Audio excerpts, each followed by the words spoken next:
Hello दोस्तों, मैं SP सहाय आपके YouTube channel SP climax academy पर सभी का तहे दिल से स्वागत करता हूं। दोस्तों, अगर हमारे चैनल पर फर्स्ट टाइम विजिट करें तो चैनल को लाइक करिए, सब्सक्राइब करिएगा और अपने दोस्तों को शेयर कर दीजिएगा। दोस्तों, एक बेल आइकन की घंटी होती है, उसको आप लोग जरूर बजा दीजिएगा, क्योंकि जितना भी मैं वीडियो अपना यूट्यूब पर अपलोड करूंगा उसका नोटिफिकेशन आपको प्राप्त हो जाएगा। तो दोस्तों, आशा करते हैं कि आप लोग बहुत ही अच्छे से होंगे और अच्छे से अपनी स्टडी को कर रहे होंगे। तो आइए दोस्तों, आज हम लोग यूपी डीएलएड प्रथम सेमेस्टर हिंदी के महत्वपूर्ण प्रश्नों को हल करेंगे, जो कि वर्ष 2023 से लेकर 2016 के सभी लघु उत्तरीय प्रश्न को हल करेंगे। तो चलिए दोस्तों, देरी न करते हम लोग प्रश्नों पर चलते हैं। चलिए दोस्तों, पहला प्रश्न आपके स्क्रीन पर कह रहा है कि आयोगवाद से आप क्या समझते हैं, उदाहरण सहित समझाइए।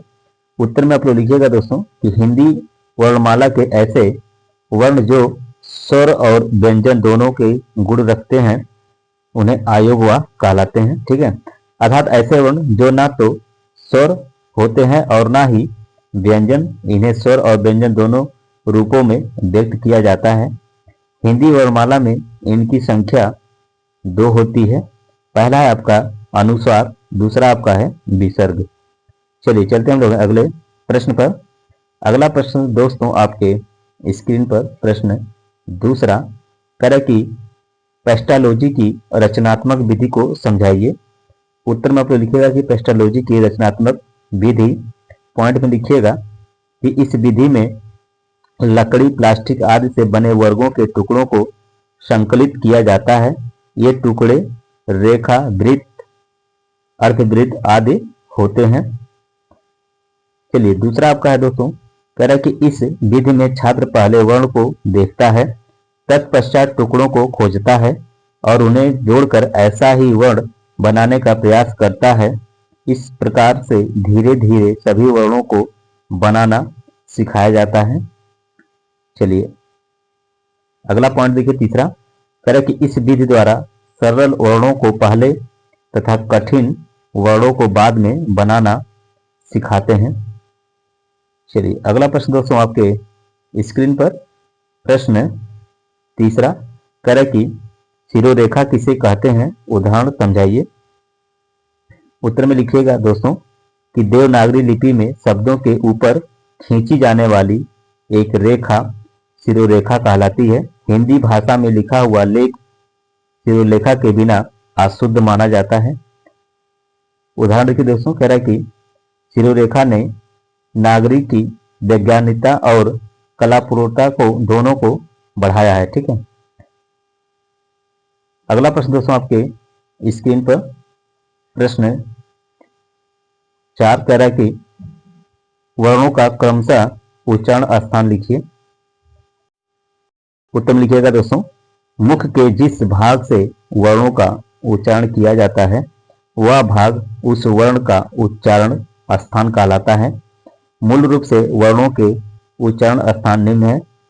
आइए, पहला है दोस्तों आपका कंठ, का, खा, गा, घ, अंगा, आ, हा। ये सब क्या है दोस्तों, ये आपके हैं कंठ वर्ण। ठीक है, इसको बोलने के लिए हमको कंठ के द्वारा बोला जाएगा। ठीक है, जैसे का बोल रहे हैं तो आप कैसे बोल रहे हैं, कंठ से बोलेंगे।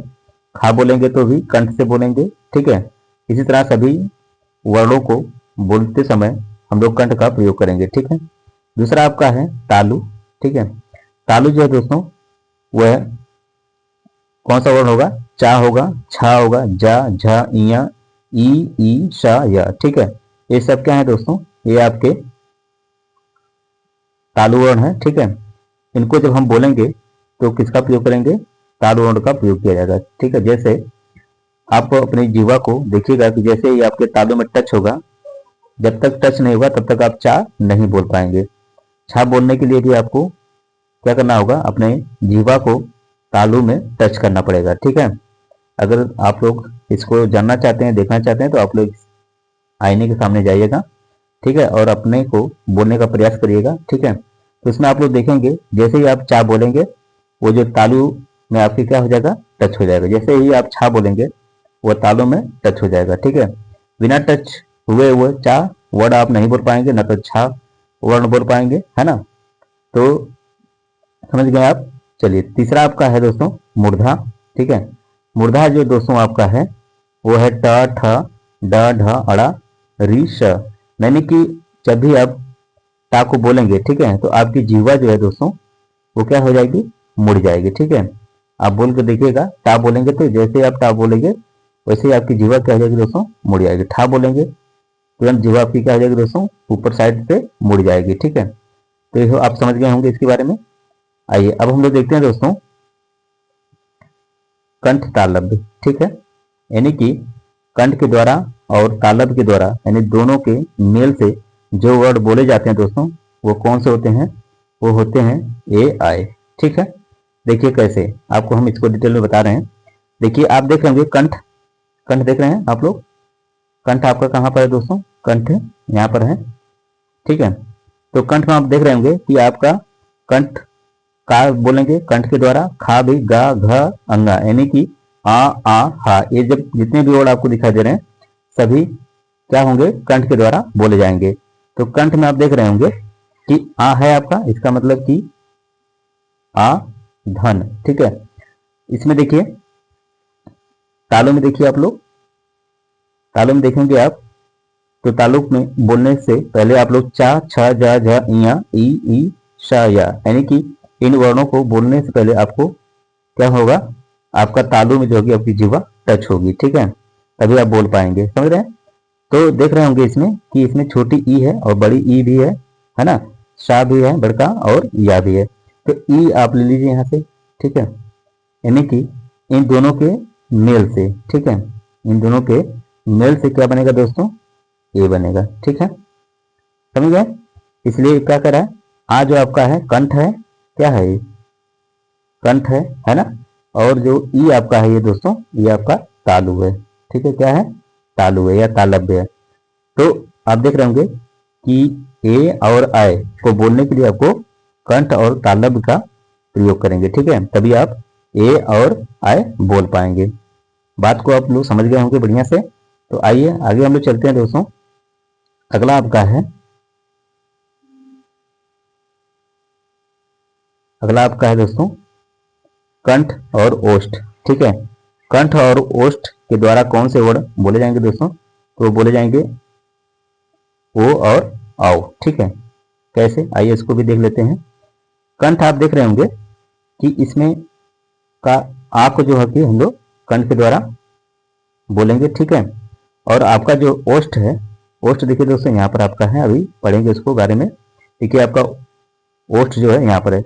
ओष्ठ का मतलब होता है दोस्तों कि जैसे आप पा बोलेंगे, जैसे ही आप फा बोलेंगे, जैसे ही आप बा बोलेंगे, भा बोलेंगे, माँ बोलेंगे, ऊ बोलेंगे, बड़ू बोलेंगे। ठीक है, ये जो भी वर्ड आप बोलेंगे, ठीक है, तो आप देख रहे होंगे कि आपके जो होठ हैं वो दोनों आपस में टच हो जाएंगे। आप बोलने का प्रयास करिए, जैसे ही आप पा बोलेंगे आपके दोनों होठ आपके आपस में क्या हो जाएंगे, टच हो जाएंगे। फा बोलेंगे वो भी टच हो जाएंगे, बा बोलेंगे वो भी टच हो जाएंगे। समझ रहे हैं ना। तो इसका मतलब कि ये कह रहा है कि कंठ प्लस ओष्ठ मिलकर क्या बन रहे हैं, ओ बन रहे हैं और औ बन रहे हैं। इसमें आप देख रहे हैं कि ऊ है, छोटा ऊ है, यहाँ पे ले लीजिएगा छोटा ऊ। ठीक है, जब इन दोनों को मिलाएंगे, ठीक है, तो क्या बनेगा दोस्तों, ओ बनेगा। क्या बनेगा, ओ बनेगा। समझ गए। इसी तरह औ भी बनेगा, यानी कि आ जो आपका कंठ है, वो जो है आपका ओष्ठ है। ये क्या होगा, कंठोष्ठ, मतलब कि कंठोष्ठ में आपको बोलने के लिए दोनों को मिल से आप कोई वर्ड को बोले तो वो क्या होगा, ओ होगा और औ होगा।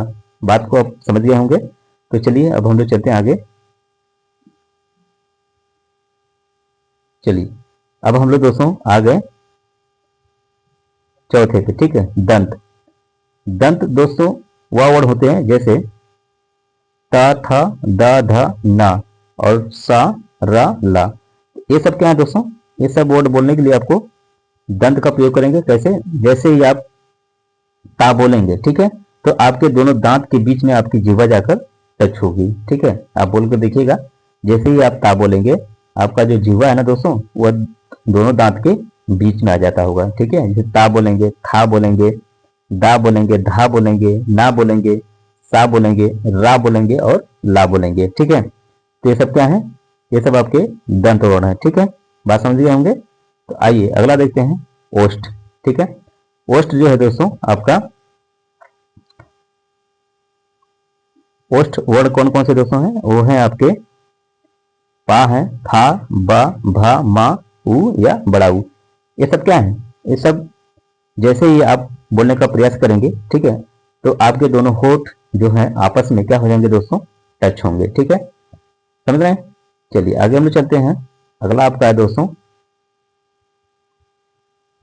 छठा, देखिए नासकीय व्यंजन। ठीक है, नासकीय व्यंजन दोस्तों वह व्यंजन होता है जिसको हम क्या करते हैं दोस्तों, नाक के द्वारा बोलते हैं। ठीक है, जैसे अंगा, इया, ड़, न, म। ठीक है, ये पांचों वर्ड जो है दोस्तों, ये क्या है आपके नासकीय व्यंजन कहलाते हैं, जिसको हम नाक द्वारा बोलते हैं। ठीक है, अगला आपका है दोस्तों सातवां, जैसे दंत्योष्ठ। ये क्या है, दंत्योष्ठ है, माने कि वाह वर्ड बोलने के लिए दोस्तों हमको क्या करना होगा, इसमें दंत और ओष्ठ दोनों का प्रयोग हो रहा है। देख रहे होंगे आप लोग, वाह बोलेंगे, जैसे ही वाह बोलेंगे तो आपका जो जीवा है वो आपके दोनों दांत के बीच में भी टच हो रहा है, और आपस में होठ जो है दोस्तों आपस में टच हो जा रहे हैं। ठीक है, आप लोग बोल कर देखिएगा। ठीक है, किसी अपने घर में आपके दर्पण होगा, ठीक है, तो आप लोग दर्पण के सामने खड़ा होइएगा, जिसे आईना कहते हैं, शीशा कहते हैं। ठीक है, उसमें आप खड़ा होकर बोलिएगा, सारे वर्ड जो आपके समझ में आ जाएंगे। ठीक है, आप समझ जाएंगे कि ये बात सही है। कंठ को बोलने के लिए हम लोग का, खा, गा, घा जैसे ही बोलेंगे वो कंठ के द्वारा बोला जाएगा। तालु जो है आपका चा, छा, जा, जा, जैसे ही वो तालु में टच होगा तभी हम बोल पाएंगे। मूर्धा जो है दोस्तों, इसे क्या है कि आपका ट, ठा जैसे ही बोलेंगे आपका जीवा जो आप क्या हो जाएगा, मुड़ जाएगा। ठीक है, और कंठ तालव्य जो है दोस्तों, ए और आय, ये कंठ के द्वारा और तालव्य के द्वारा बोला जाता है। और कंठ ओष्ठ जो होते हैं दोस्तों, ये ओ और औ बोला जाता है। ठीक है, और दंत आपका है त, थ, द, ध, न, ये सब क्या है दोस्तों, ये दंत वर्ण है। ओष्ठ जो आपके हैं पाफा, पाभा, मा है। ठीक है, और आपका छठा जो है नासिकी व्यंजन है। ठीक है, जिसे नाक के द्वारा बोला जाएगा, अंगा, इया, ड़, न, म। ठीक है, और आपका लास्ट है दंत्योष्ठ, जिसे हम वा कहते हैं। वा को हम क्या करेंगे दोस्तों, दांत, दंत और होठ माने कि दोनों के द्वारा इस वर्ड को बोले जाएगा। ठीक है, तो इसको आप लोग बहुत ही बेहतरीन तरीके से समझ गए होंगे। अगर इसके बाद भी अगर आप लोगों को कहीं पर डाउट होगा तो आप लोग कमेंट करिएगा। ठीक है, आपके कमेंट का आंसर दिया जाएगा। ठीक है, तो चलिए देरी ना करते हम लोग आगे चलते हैं। आइए अगला प्रश्न हम लोग देते हैं दोस्तों। अगला प्रश्न दोस्तों आपके स्क्रीन पर प्रश्न पांचवा, तरह की लिखित अभिव्यक्ति का महत्व बताइए। दोस्तों अगर हमारे चैनल पर फर्स्ट टाइम विजिट करें तो चैनल को लाइक कर दीजिएगा, सब्सक्राइब कर लीजिएगा और अपने दोस्तों को शेयर कर दीजिएगा। ठीक है, तो कह रहा है कि उत्तम लिखिएगा कि लिखित अभिव्यक्ति का महत्व निम्न है। दोस्तों आप लोग पॉइंट में लिखिएगा कि लिखित अभिव्यक्ति एक उच्च संज्ञानात्मक एवं एक कार्यकारी कार्य है। इससे विचारों को बनाए रखने की क्षमता, मानसिक लचीलापन और स्वयं को नियंत्रित करने की क्षमता विकसित होती है। चलिए अगला पॉइंट देखते हैं दोस्तों। अगला पॉइंट आपके स्क्रीन पर कह रहा है कि इससे एकाग्रता का विकास, तर्क एवं चिंतन, भाषा शैली का विकास आदि कौशल विकसित होते हैं। तीसरा आपका है दोस्तों कि बालकों को शुद्ध वर्तनी, वाक्य रचना के नियम, विराम चिन्हों के प्रयोग और साहित्य की विभिन्न विधाओं का ज्ञान होता है। चौथा है दोस्तों आपका कि बालकों को लिपि, शब्द, सुक्ति, लोकोक्ति और मुहावरों का ज्ञान होता है। चलिए अब हम लोग चलते हैं अगले प्रश्न पर। अगला प्रश्न आपके स्क्रीन पर प्रश्न 6 कह रहा है कि वर्णों को लिखते समय क्या सावधानियां रखनी चाहिए। तो उत्तर में लिखिएगा दोस्तों कि शिक्षार्थियों को लिखते समय निम्न सावधानियां रखनी चाहिए। पहला है आपका वर्णों की सही बनावट। दूसरा आपका है शब्दों और वर्णों के बीच पर्याप्त और एक समान दूरी हो, है ना। तीसरा आपका है कि सभी वर्णों का झुकाव एक समान होना चाहिए आदि। और आपका चौथा है सभी वर्ण सीधे लिखे गए हों। ठीक, चलिए अगला प्रश्न देखते हैं। अगला प्रश्न दोस्तों आपके स्क्रीन पर प्रश्न 7 करें कि वाचन किसे कहते हैं, इनके प्रकार लिखिए। उत्तर में आप लोग लिखिएगा कि किसी भाषा में लिखी हुई सामग्री को पढ़ाना और समझाना ही वाचन कहलाता है। जैसे पैम्फलेट, समाचार पत्र तथा पुस्तकों का वाचन करना। वाचन दो प्रकार के होते हैं, कौन कौन से दोस्तों? पहला है आपका, हेडिंग बनाइएगा आप लोग,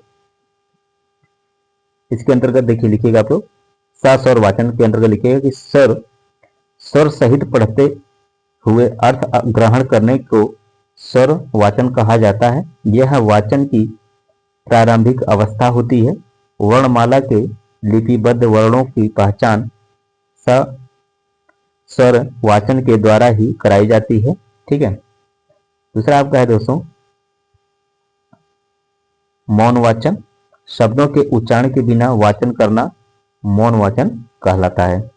समझ गए? चलिए अगला देखिए, अगला प्रश्न आपके स्क्रीन पर।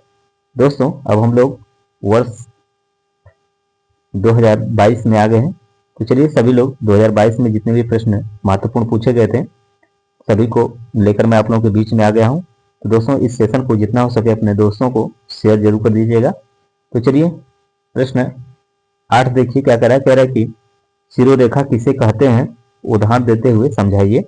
तो उत्तर में लिखिएगा कि देवनागरी लिपि में वर्णों के ऊपर लगाई जाने वाली रेखा शिरोरेखा कहलाती है।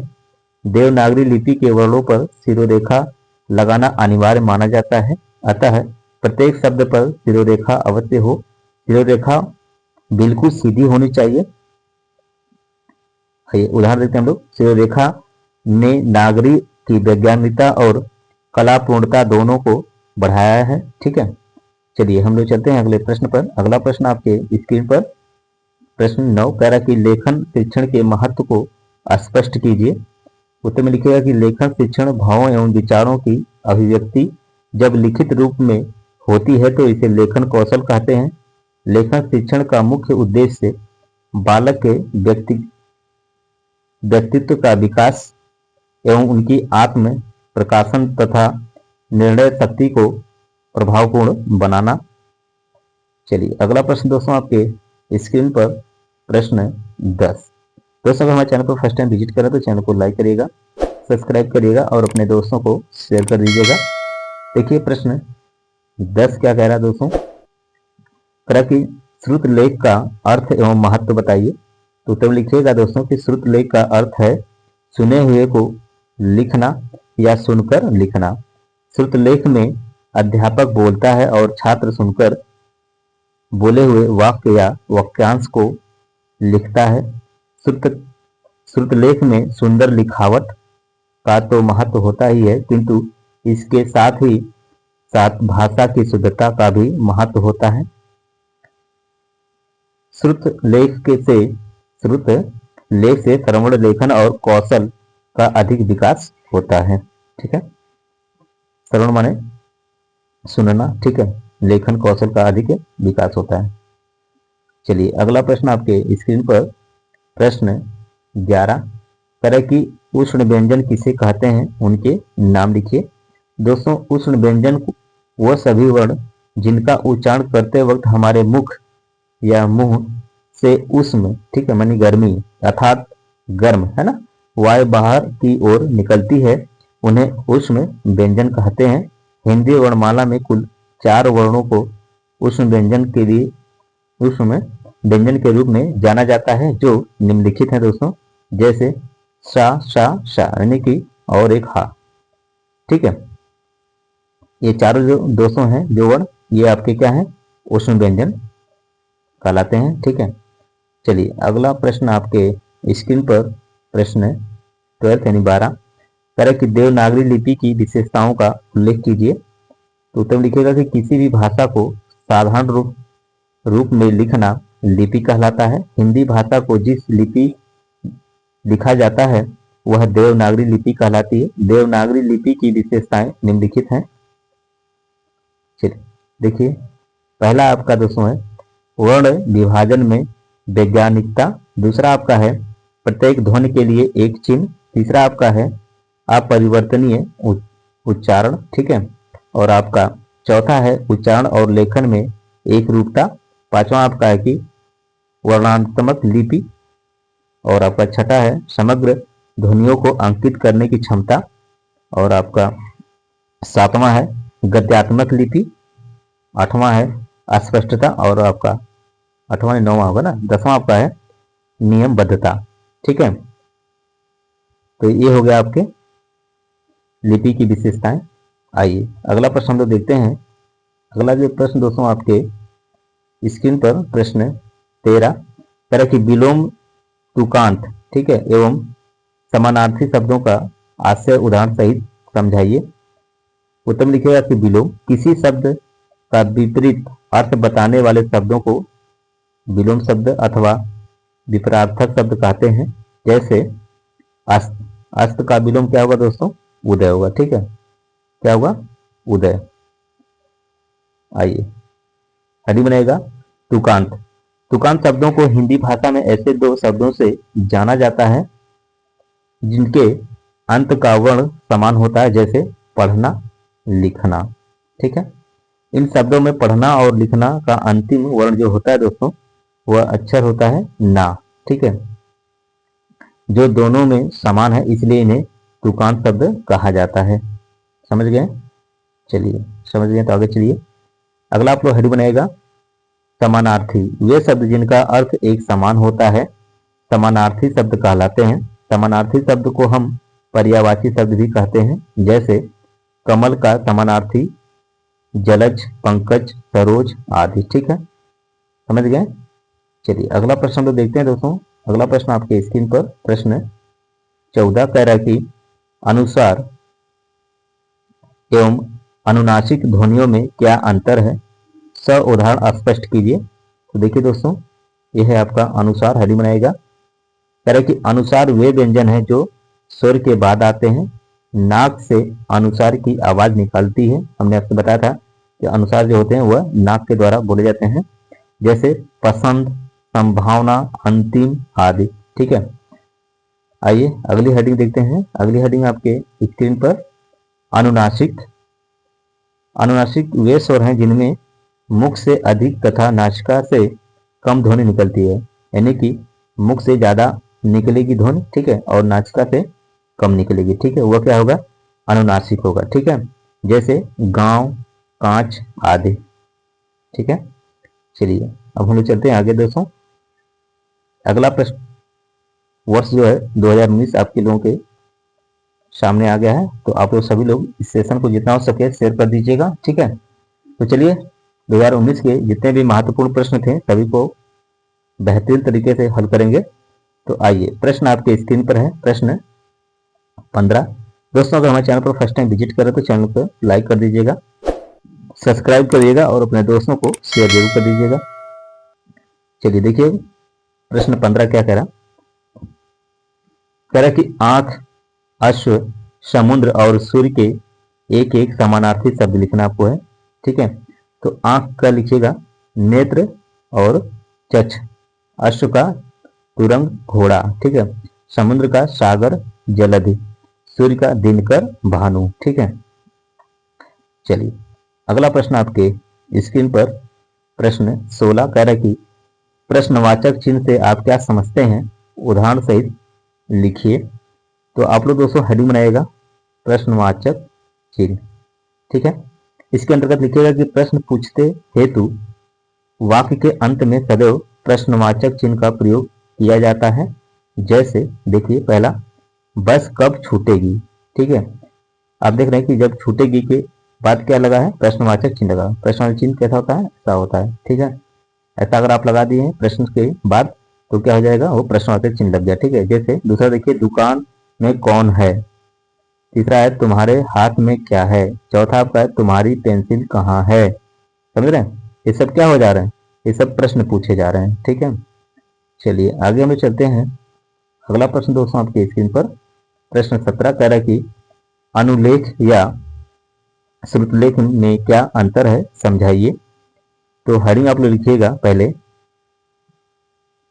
अनुलेख, ठीक है। अनुलेख का तात्पर्य उस लेख से है जिसमें किसी नमूने को देखकर उनकी प्रतिलिपि तैयार की जाती है। किसी सामग्री को देखकर उसका अनुकरण करना ही अनुलेख कहलाता है। बात समझ में आ गई? चलिए आगे हम चलते हैं। अगली हेडिंग आप लोग बनाइएगा दोस्तों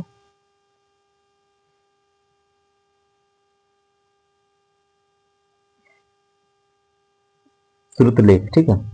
इसके अंतर्गत लिखिएगा कि श्रुतलेख एक ऐसी तकनीकी है जिसमें छात्रों को वह लिखना होता है जिसे शिक्षक अधिकतम 3 बार पढ़ता है। दूसरों के द्वारा कही गई बात को सुनकर लिखने का ढंग श्रुत लेख कहलाता है। चलिए अगला प्रश्न आपके स्क्रीन पर, प्रश्न आप 18 तरह की लेखन शिक्षण की विविध विधियां कौन कौन सी हैं। उत्तर लिखिएगा कि लेखन शिक्षण विविध जो विधियां हैं वह निम्नलिखित हैं। पहला है आपका पेस्टोलॉजी विधि। इस विधि में सबसे पहले बालक को अक्षर लिखाना सिखाया जाता है। इसमें अक्षरों को छोटे छोटे टुकड़ों में विभाजित कर दिया जाता है तथा पुनः उसका सही योग करके पूर्ण अक्षर का ज्ञान कराया जाता है। चलिए अगली हेडिंग हम लोग देखते हैं दोस्तों। अगली हेडिंग आपकी स्क्रीन पर, प्रश्न हेडिंग जो आपका दूसरा, अनुकरण विधि। ठीक है, क्या है अनुकरण विधि। इस विधि में शिक्षक श्यामपट्ट या कॉपी पर कुछ शब्द लिख देता है और छात्र लिखे गए वर्णों या अक्षरों को अनुकरण करके लिखता है। यह विधि प्रारंभिक स्तर के लिए उपयुक्त होती है। अगली हेडिंग आप लोग देखिएगा, तीसरा मॉन्टेसरी विधि। मॉन्टेसरी पद्धति में छोटे बच्चों को लिखने की शिक्षा देने हेतु 3 विधियों का प्रयोग किया जाता है। पहला है आपका, सबसे पहले बच्चे को लेखनी पकड़ने का अभ्यास कराया जाता है। दूसरा आपका है कि बालकों को अक्षरों का स्वरूप बतलाने के लिए रेगमाल कागज का प्रयोग किया जाता है। इसमें बच्चे अक्षरों के बिना, है ना, अक्षरों के बने हुए आकार पर उंगली फेंकते हैं। ठीक है, चलिए अगला है तीसरा आपका, अरे कि धीरे धीरे उक्त रेगमाल कागज पर उंगली फेरते फेरते बालक उसकी ध्वनि का भी उच्चारण करने लगता है। चौथी आपकी हेडिंग है दोस्तों, रेखा विधि। अधिकांशतः देखा जाता है कि बच्चे कुछ रेखाएं खींचने लगते हैं। इन्हें इस प्रकार की तिरछी पड़ी सीधी और बड़ी रेखाओं में एक विशेष आनंद की प्राप्ति होती है। अतः बच्चों को, ठीक है, अतः बच्चों से इस प्रकार की रेखाएं आरंभ में खिंचवानी चाहिए। जो रेखा खींचने में उनके हाथ सधने लगे तो अक्षरों के आकार बनाने में प्रारंभ करना चाहिए। इसे ही रेखाओं द्वारा अक्षर सीखने की विधि कहते हैं। ठीक है, चलिए अगला प्रश्न हम लोग देखते हैं दोस्तों। अगला प्रश्न आपके स्क्रीन पर है, प्रश्न 19 तरह की पूर्ण विराम एवं अर्ध विराम के दो उदाहरण लिखिए। तो आप लोग हेडिंग बनाइएगा दोस्तों, पूर्ण विराम। ठीक है, तरह के वाक्य के अंत में प्रश्नवाचक वाक्यों को छोड़कर जो विराम चिन्ह का प्रयोग किया जाता है उसे पूर्ण विराम कहते हैं। उदाहरण देखिएगा आप लोग, मोहन पढ़ रहा है। दूसरा है श्याम ने खाना खा लिया है। ठीक है, अगली आप लोग हेडिंग बनाएगा अर्ध विराम। तरह की एक वाक्य का दूसरे वाक्य के साथ संबंध बताना हो तो वहां क्या होगा, अर्ध विराम प्रयोग होता है। ठीक है, अर्ध विराम में पूर्ण विराम से कम समय रुकता है। ठीक है, यानी कि कम समय रुकते हैं वहां पर अर्ध विराम में। ठीक है, जैसे देख लीजिएगा, तरह कि श्याम तो अच्छा लड़का है। देखिए यहाँ पर अर्ध विराम चिन्ह लग गया, किंतु उसकी संगत कुछ ठीक नहीं है। दूसरा आपका कि नदी के किनारे टहल रहा था, अर्ध विराम। मंद मंद हवा बह रही थी, फिर अर्ध विराम। हम लोग बातों में मशगूल थे कि सहसा एक चीख सुनाई पड़ी। चलिए अगला प्रश्न आपके स्क्रीन पर, प्रश्न 20। दोस्तों अगर हमारे चैनल पर फर्स्ट टाइम विजिट करें तो चैनल को लाइक करिएगा, सब्सक्राइब कर लीजिएगा और अपने दोस्तों को शेयर कर दीजिएगा। ठीक है, चलिए दोस्तों प्रश्न 20 देखिए क्या कह रहा है। तरह की हिंदी भाषा में प्रयुक्त होने वाले किन्हीं 4 विराम चिन्हों का नाम लिखिए, उदाहरण सहित स्पष्ट भी कीजिए। ठीक है, तो उत्तर लिखिएगा कि हिंदी भाषा में मुख्य होने वाले 4 विराम चिन्ह निम्नलिखित हैं। पहला है आपका पूर्ण विराम। ठीक है, हम बोलते समय वाक्य खत्म होने के बाद विराम देते हैं। इसका अर्थ है पूरी तरह रुकना, जैसे राजू पढ़ रहा है। चलिए अगला हेडिंग देखिएगा, अल्प विराम। जहां थोड़ी देर रुकना बड़े, ठीक है, जहां थोड़ी देर रुकना पड़े वहां अल्प विराम का प्रयोग किया जाता है। अर्थात एक से अधिक वस्तुओं को दर्शन के लिए अल्प विराम का प्रयोग किया जाता है। उदाहरण, भारत में गेहूं, चना, बाजरा, मक्का आदि बहुत सी फसलें उगाई जाती हैं। आइए दोस्तों, अगला चिन्ह है आपका, पढ़िए देखिएगा, तीसरा योजक चिन्ह। दो शब्दों में परस्पर संबंध स्पष्ट करने के लिए उन्हें जोड़कर लिखने के लिए योजक चिन्ह का प्रयोग करते हैं, जैसे रात, दिन, आज, कल। चलिए अगली हेडिंग आपकी स्क्रीन पर, चौथा लाघव चिन्ह। किसी बड़े तथा प्रसिद्ध शब्द को संक्षेप में लिखने के लिए उस शब्द का पहला अक्षर लिखकर उसके आगे इस चिन्ह को क्या करते हैं दोस्तों, लगा देते हैं, जैसे डॉक्टर राकेश, पंडित किशोरी लाल। ठीक है। चलिए अगला प्रश्न आपकी स्क्रीन पर, प्रश्न है 21, तरह की शिरोरेखा किसे कहते हैं, वो दो उदाहरण लिखते हुए समझाइए। तो उत्तर लिखिएगा कि देवनागरी लिपि में वर्णों के ऊपर लगाई जाने वाली रेखा शिरोरेखा कहलाती है। देवनागरी लिपि के वर्णों पर शिरोरेखा लगाना अनिवार्य माना जाता है, अतः प्रत्येक शब्द पर शिरोरेखा अवश्य हो। शिरोरेखा बिल्कुल सीधी होनी चाहिए। उदाहरण देखिएगा कि शिरोरेखा ने नागरी की वैज्ञानिकता और कलापूर्णता दोनों को बढ़ाया है। ठीक है। चलिए अब हम लोग आ गए हैं वर्ष 2018 में। ठीक है दोस्तों, 2018 में जितने भी प्रश्न महत्वपूर्ण पूछे गए थे, सभी प्रश्नों को लेकर मैं आप लोगों के बीच में आ गया हूं। सभी लोग इस सेशन को जितना हो सके अपने दोस्तों को शेयर कर दीजिएगा। चलिए प्रश्न देखिए दोस्तों, प्रश्न आपके स्क्रीन पर है, प्रश्न 22, कह रहे कि स्पर्श व्यंजन किसे कहते हैं, स्पर्श व्यंजन का उल्लेख कीजिए। ठीक है, तो चलिए हम लोग स्पर्श व्यंजन को बेहतरीन तरीके से देखते हैं। उत्तर लिखिएगा कि ऐसे वर्ण जिनका उच्चारण करते समय, अर्थ बोलते समय मुंह के किसी न किसी अंग को स्पर्श करता हो, बात समझ में आई, तो उसे स्पर्श व्यंजन कहते हैं। स्पर्श व्यंजनों के 5 वर्गों, जैसे का वर्ग, चा वर्ग, टा वर्ग, ता वर्ग और पा वर्ग में विभाजित किया गया है। ठीक है, देखिए दोस्तों, पहला देखिए आप लोग का वर्ग। का वर्ग का मतलब कंठ, यानी कि का, ख, ग, घ, अंगा। ठीक है, ये किसके द्वारा बोला जाता है दोस्तों, ये कंठ के द्वारा बोला जाता है। किसके द्वारा, कंठ के द्वारा। ठीक है, चलिए दूसरा आपका है दोस्तों, दूसरा आपका है चा वर्ग। क्या है, चा वर्ग, चा, छ, जा, झ, या। ठीक है, इसको किसके द्वारा बोला जाता है दोस्तों, इसको तालु द्वारा बोला जाता है। किसके द्वारा, तालु द्वारा। ठीक है, तालु या तालव्य से भी कहते हैं। ठीक है, आइए अगला हम लोग देखते हैं। अगला आपका है दोस्तों टावर। क्या है, टावर, ट, ठ, ड, ढ, अड़ा, ये जो है दोस्तों टावर्ग है, जिसे हम मूर्धा कहते हैं। क्या कहते हैं, मूर्धा।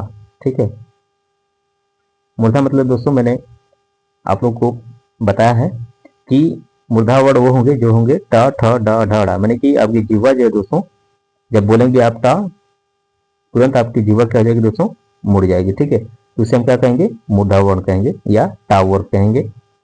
अगला देखिए दोस्तों टावर।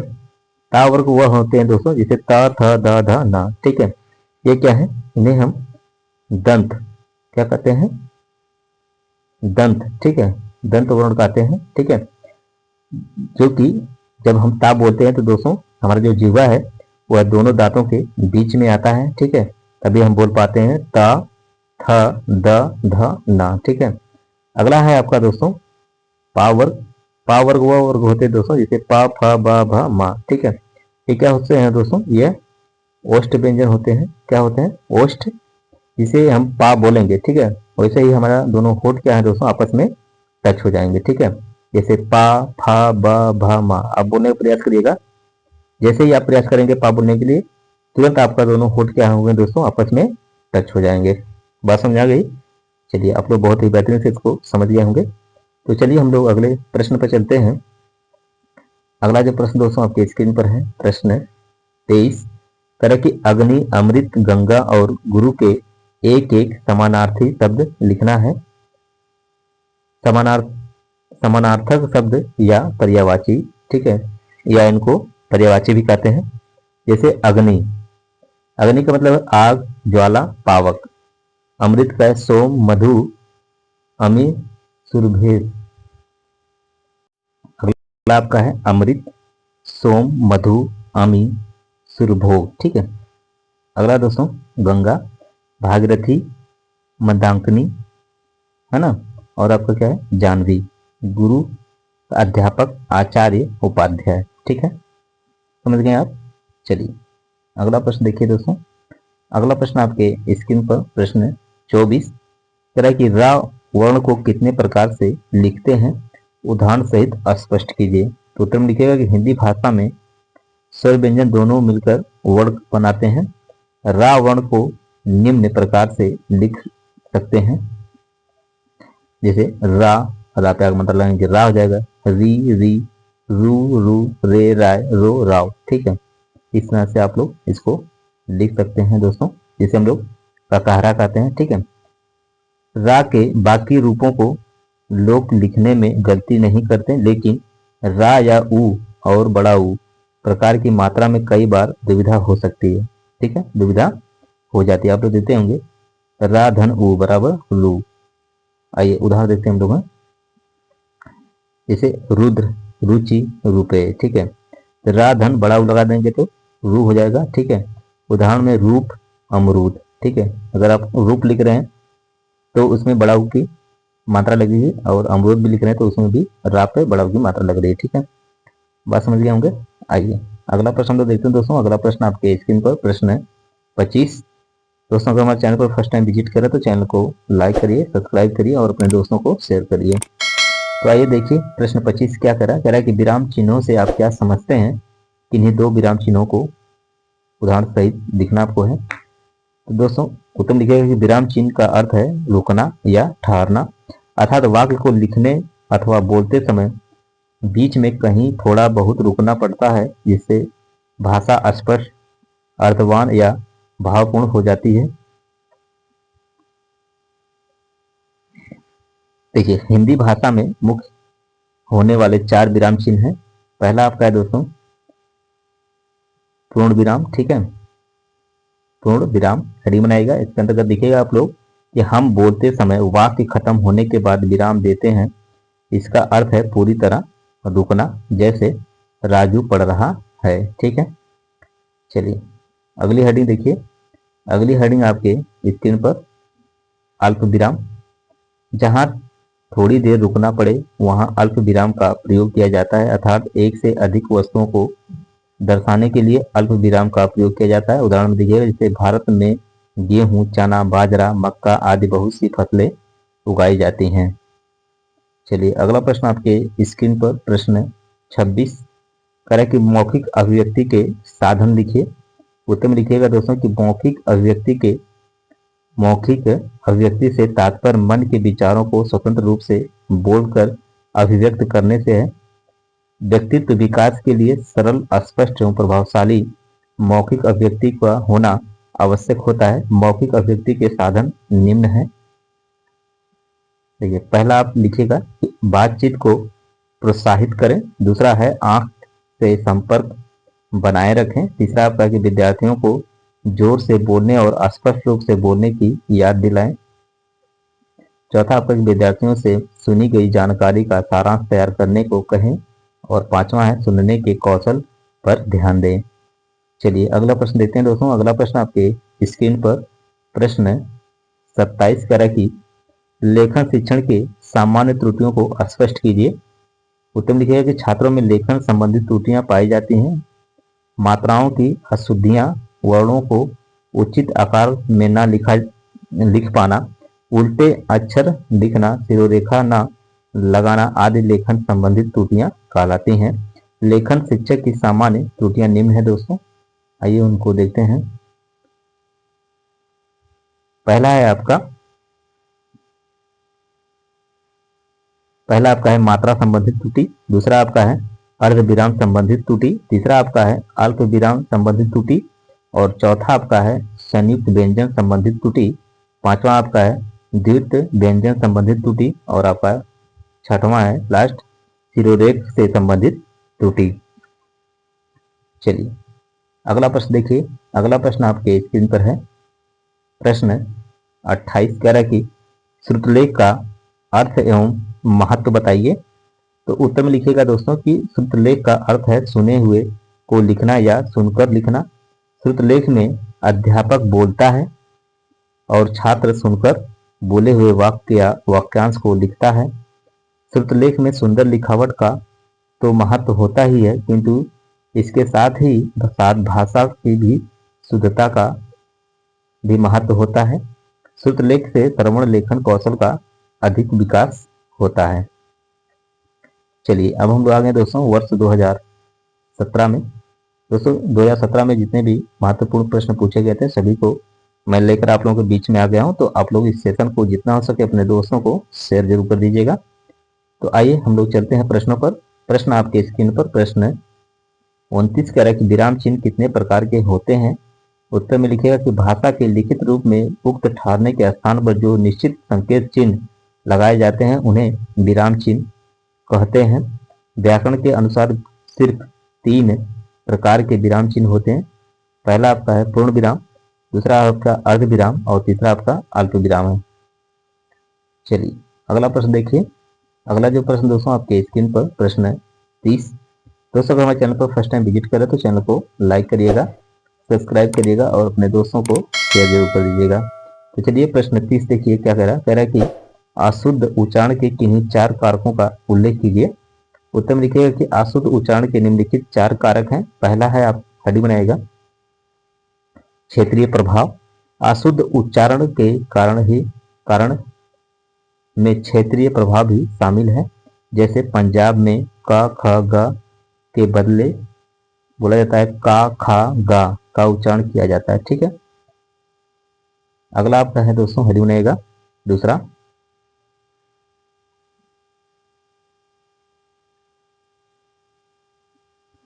अशुद्ध उच्चारण वाले व्यक्तियों के साथ संपर्क। ठीक है।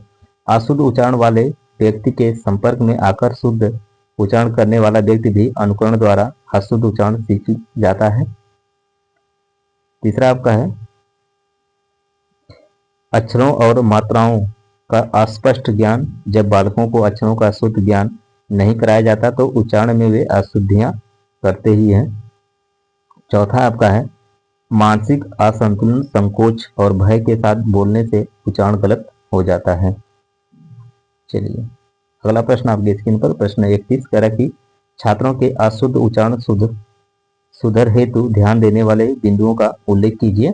उत्तर में आप लोग लिखिएगा दोस्तों, छात्रों के अशुद्ध उच्चारण सुधार हेतु ध्यान देने वाले बिंदु निम्नलिखित हैं। पहला है आपका शुद्ध बोलने के लिए उपकरणों का प्रयोग। दूसरा आपका है कि ध्वनि तत्व का ज्ञान देना। तीसरा आपका होना चाहिए शब्द उच्चारण के शिक्षा अलग से नहीं देनी चाहिए। और चौथा आपका है कि अक्षरों उच्चारण के नियमों के यथा समय जानकारी देना। ठीक है। चलिए अगला प्रश्न आपके स्क्रीन पर प्रश्न 32 तरह के उच्चारण शिक्षण की विधियों का संक्षिप्त उल्लेख कीजिए।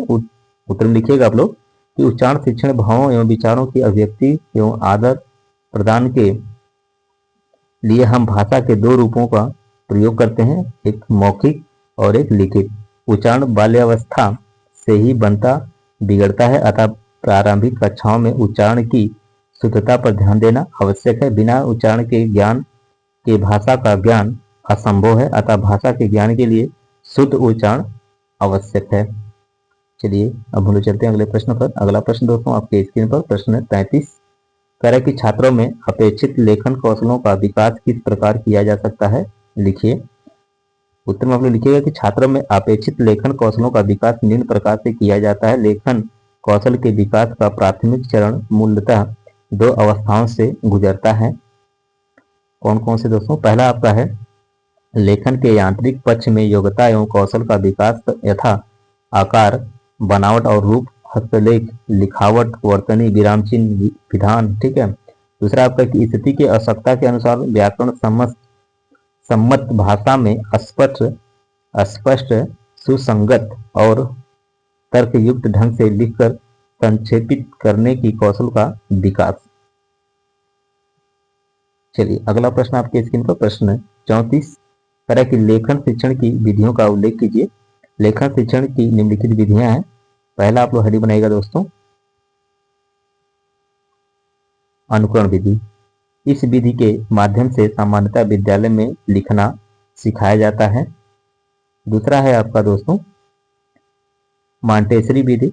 लिखना सिखाने की विधि मॉन्टेसरी की एक मौलिक देन है। लिखना सिखाने की यह पद्धति वास्तव में प्रशासनीय विधि है। आइए अगला देखते हैं।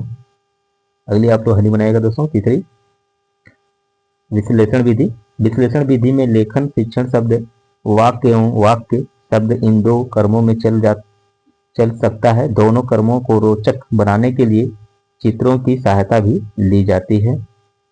अगला प्रश्न आपके स्क्रीन पर प्रश्न है 35। दोस्तों अगर हमारे चैनल पर फर्स्ट टाइम विजिट करें तो चैनल को लाइक करिएगा, सब्सक्राइब करिएगा और अपने दोस्तों को शेयर जरूर कर दीजिएगा। तो चलिए प्रश्न 35 देखिए क्या कह रहा है। कह रहा कि अर्ध विराम तथा पूर्ण विराम का अर्थ स्पष्ट करते हुए उनके एक एक उदाहरण लिखिए। तो आप लोग पहले हेडिंग बनाएगा आप लोग अर्ध विराम, ठीक है। एक वाक्य का दूसरे वाक्य के साथ संबंध बताना हो तो वहां अर्ध विराम प्रयोग होता है। अर्ध विराम में पूर्ण विराम से कम समय रुकते हैं। जैसे श्याम तो अच्छा लड़का है किंतु उसकी संगत कुछ ठीक नहीं है। दूसरा है आपका कि नदी के किनारे टहल रहा था, मंद मंद हवा बह रही थी, हम लोग बातों में मशगूल थे कि सहसा एक चीख सुनाई पड़ी। अगला आपका हेडिंग है दोस्तों पूर्ण विराम। हम बोलते समय वाक्य खत्म होने के बाद विराम देते हैं। इसका अर्थ है पूरी तरह रुकना, जैसे राजू पढ़ रहा है। चलिए अगला वर्ष 2016 में हम लोग आ गए हैं। तो जितने भी लोग इसमें लाइव जुड़े हैं सभी लोग सेशन को जितना हो सके अपने दोस्तों को शेयर कर दीजिएगा। और कहीं पर किसी प्रश्न पर अगर डाउट हो तो आप लोग कमेंट जरूर करिएगा, ठीक है।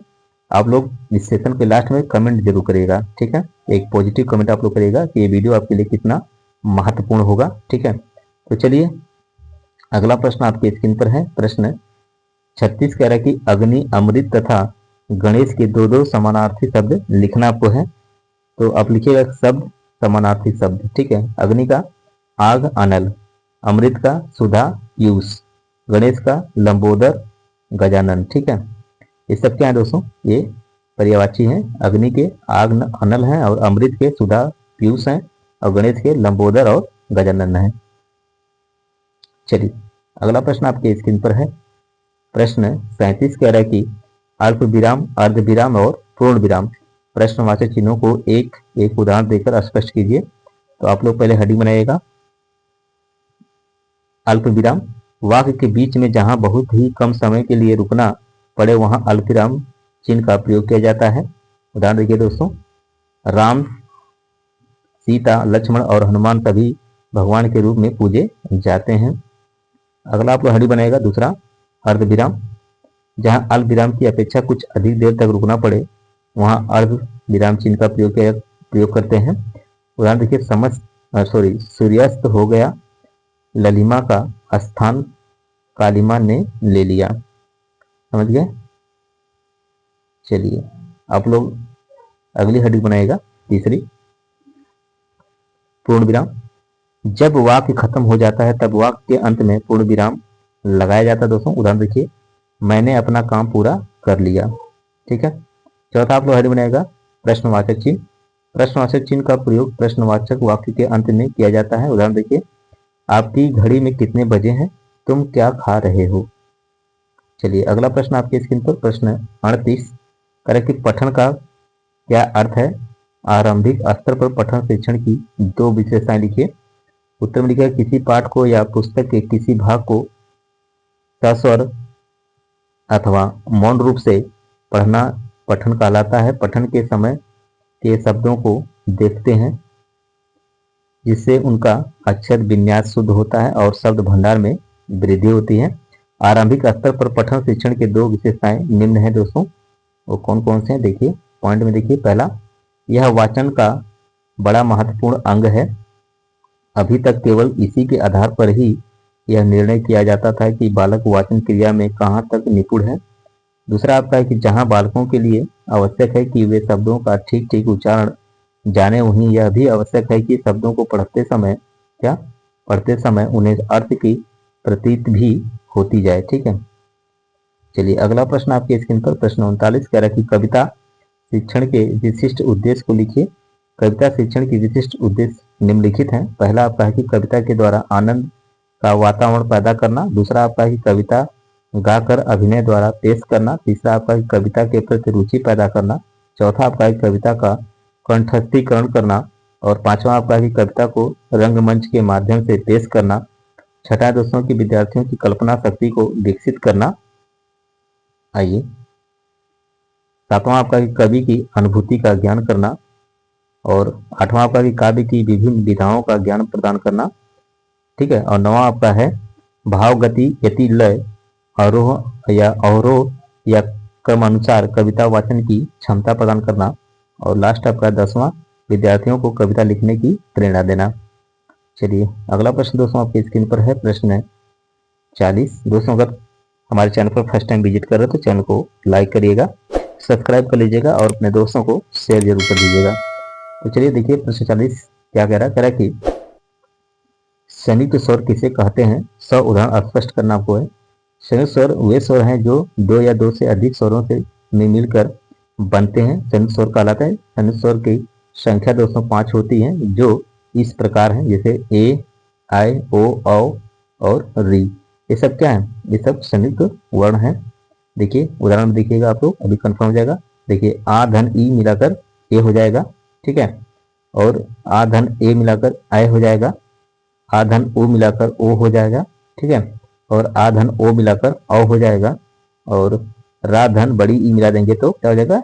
री हो जाएगा। समझ गए?